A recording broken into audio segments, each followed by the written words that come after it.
मागच्या वेळी मी बोललो होतो की आपला तो संवाद शेवटचा असेल, पण काय करू रे, खरंच नाही करमत आहे मला इकडे. ती कामाची सवय होती ना, सकाळी लवकर उठून उद्घाटनाचा कार्यक्रम उरकून थेट मंत्रालयात जाऊन फाईल्स निकाली काढण्याची ती सवय सुटत नाहीये रे इकडे.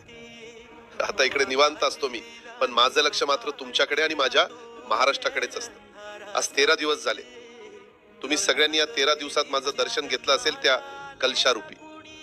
मलाही खूप बरं वाटलं सगळ्यांना भेटून. अरे बेट्यानो, केवढं प्रेम करता रे या दादावर तुम्ही. आज मला इकडे बसून सुद्धा सभेत ऐकू येणारे ते लव यू दादाचा आवाज खरंच मनापासून होते तुमचे. अरे बेट्यानो, मी अशा ठिकाणी आलोय जिथून आजवर कुणीच परतीचा प्रवास नाही करू शकलं. बंद करा स्वतःला खोटी आशा देणं.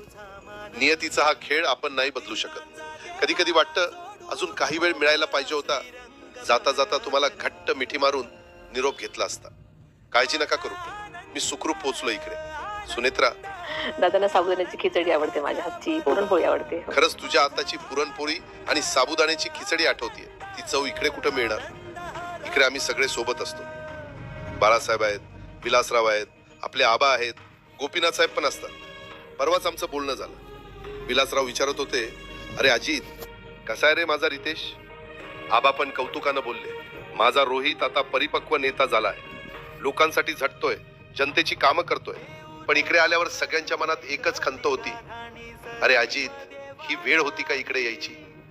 महाराष्ट्राचा विकास अजून वेगानं पुढे न्यायचा होता, तिथं तुझी आज सर्वात जास्त गरज होती. असो, नियतीला कोण टाळणार.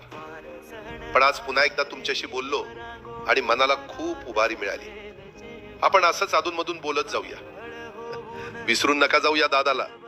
मी समोर नाहीये तरी तुमचं प्रेम आणि माझ्या विचारांची गती तशीच राहू द्या. स्वतःची आणि महाराष्ट्राची काळजी घ्या. मी सुद्धा माझी काळजी घेतो इकडे. जय महाराष्ट्र. माझा